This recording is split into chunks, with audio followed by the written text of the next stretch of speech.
বন্ধুরা এখন দুপুরবেলা ভাত রান্না করে আমরা সবাই খেতে বসে গেছি। আজকে বৃহস্পতিবার, সব নিরামিষই রান্না হয়েছে। আজকের মেনুতে আছে বেগুন ভাজা আর ফুলকপির তরকারি, শুক্তা আর ডাল। এইটাই হচ্ছে আজকের মেনু। এখন আজকের এই রান্না খাওয়ার পরে আবার আমি পিঠে বানাতে যাব। আজকে পিঠে বানাবো, তাই একটু তাড়াতাড়ি করে সবাই খেয়ে নিচ্ছি। কই গেলে গো বৌমনি? ও আচ্ছা, আমাদের সঙ্গে তো খেতে বসেছে আমাদের দুজন অতিথি। কি বলে? তুতু। তুতু আর ভুতু। এই যে তুতু এদিকে বড়দির সাইডে, আর ভুতু হচ্ছে বড় জামাইবু আর দাদার পেছনে। দুজনেই আমাদের খাঁচাতে ভর্তি, কিন্তু ওরা ভাত খাবে। ওদের ভাত খাওয়াতেই হয়। শুধু ভাত খায় না, মাংস হলে খায়, মাছ হলে খায়, আর ফল তো থাকেই, পেয়ারা টেয়ারা, যেহেতু খাঁচাতেই দেওয়া আছে। বৌদি ফুলকপি আরেকটু দিই। এই ফুলকপি তো আমার বাড়ির সব সবজি। আরে বাড়ির সবজি একটু বেশি করে খাও। দাদা আর একটু ফুলকপি দেবো? কাকিমা বসে পড়ো। বড়দির তো শরীর খারাপ, আজকে বড়দি কিছুই খায়নি, লেবু দিয়েই শুধু ভাত খাচ্ছে, গরম ভাতে জল ঢেলে।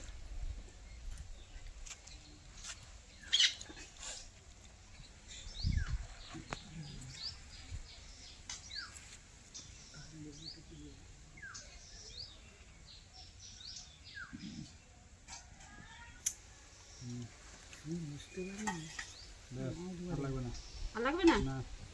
আরেকটু না। বৌদি ডাল দেবো?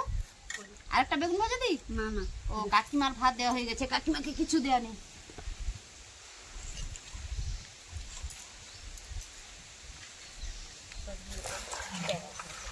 খাওয়াতে গেছে, সব পাতা উড়ে গেছে।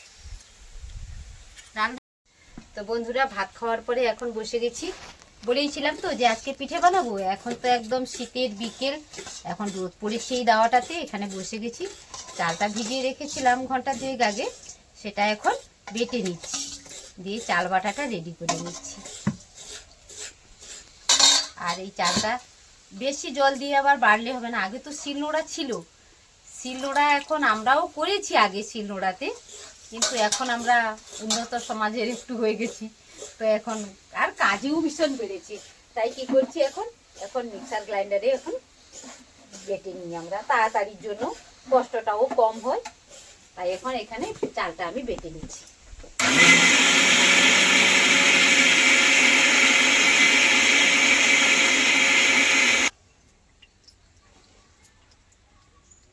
এই যে ব্যাটারটা তৈরি করে নিচ্ছি।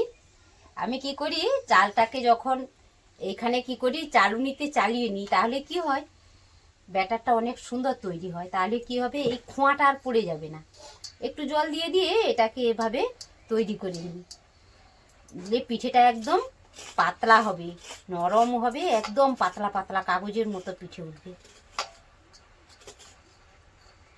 আর এর সঙ্গে তো আমরা অ্যাড করবোই। আর চালটা, হ্যাঁ বন্ধুরা, চালটা আমি কি করি, 50-50 দিই।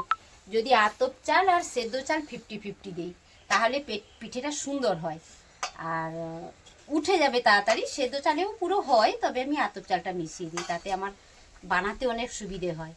আর এই যে এই তৈরি হয়ে গেছে, এর সঙ্গে জল মেশাতে হবে, নয়তো হবে না, অনেকটা মোটা হয়ে গেছে। তো আমি এই জলটা একটু নিয়ে এর সঙ্গে অ্যাড করব, তাহলে গুলাতে সুবিধা হবে। মোটা হয়ে গেছে তাই গলছে না এখন। আর এই ছাঁকনিটাতে আমি সবসময় চালিয়েই বানাই পিঠেটা।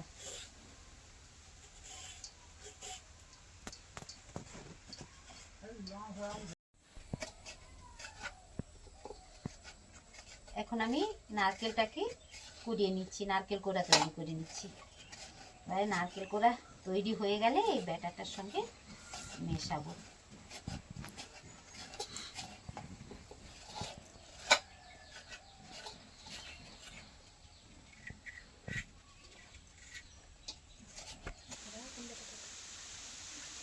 এবারে বন্ধুরা কি করছি, এর সঙ্গে নুনটা অ্যাড করছি, আর তার সঙ্গে এই নারকেল কোড়াটা দিয়ে দিচ্ছি। তো তবে একসঙ্গে কোড়াটা দিই না, কারণ নারকেল কোড়া যদি একসঙ্গে দিয়ে দিই তাহলে এটা তো নারকেল কোড়াটা ভেসে থাকে, তো তাই উপর থেকে শুধু নারকেলটাই উঠে যাবে। তাই কি করি, পরে পরে দিতে থাকি, একসঙ্গে এতটা দিয়ে দিই না। এবারে আমার ব্যাটারটা একদম তৈরি হয়ে গেছে। এটা কিছুক্ষণের জন্য রেখে দেবো, তারপরেই পিঠে বানাতে বসে যাব। এটাকে এখন ঢেকে রেখে দেবো।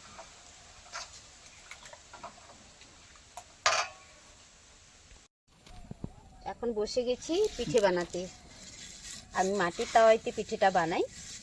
তো পিঠেটা বানানোর সময় এই যে একটু তেল দিয়ে দিলাম। তেলটা দিয়ে কিসে, এটা হচ্ছে কলা গাছের যে পাতা হয় তার ডাঁটাটাকে আমি থেতো করে নিয়েছি, দিয়ে বাটিতে তেল রেখেছি একটু, সেই তেলটাকে আগে দিয়ে দিলাম, নয়তো পিঠেটা উঠবে না। তারপরে তো এদিকে ব্যাটারটা তৈরি করা আছে, ওইটা দিয়ে আমি একটু ঘুরিয়ে দেবো। একটু বেশি তেল হয়ে গেছে, এই জন্য ধরছে না।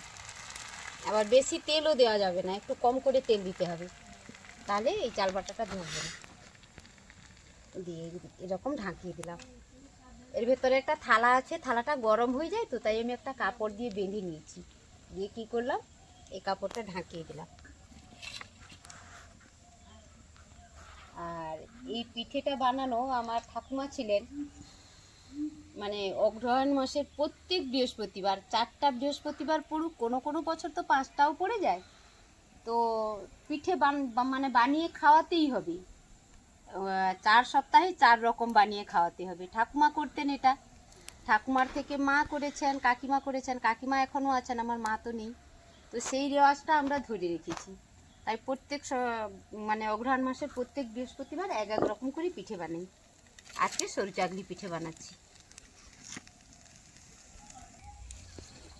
এবারে পিঠেটা হয়ে গেছে, আমি তুলবো।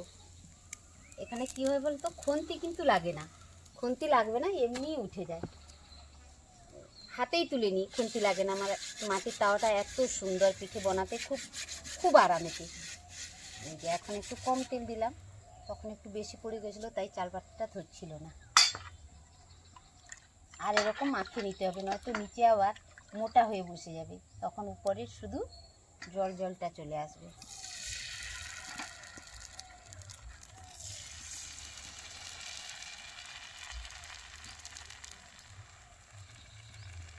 গোল করে ঘুরিয়ে দিলাম।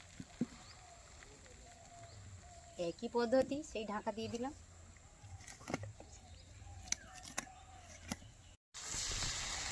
হ্যাঁ, পিঠে বানানো শেষ হয়ে এলো। আর এই পিঠেটা খেতে হয় নতুন গুড় অথবা আখের গুড় হলেও হবে, তার সঙ্গে দুধ, এই দিয়েই পিঠেটা খেতে হয়।